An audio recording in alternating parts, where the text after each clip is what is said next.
इधर रोशनी मार रहा मेरा, इधर रोशनी मार, ऐसे मारिए बस, ठीक है। इधर इधर ਮੈਨੂੰ WhatsApp ਕਰ ਦਿਓ पिछले वाले इधर देख भाई सामने,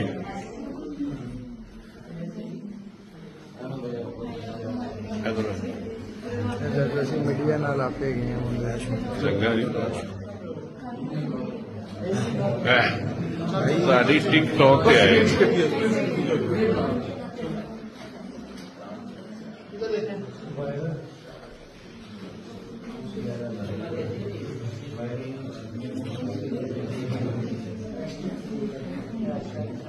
क्या बनेंगे इधर देखो, बाहर के मुल्क वाले ने देखनी की कहणगे सानू। इधर देखो सामने, इधर देखो, इधर देखो सामने, इधर देखो सामने। इधर आप इसको पकड़ो जरा, इसको जरा सीधा करो।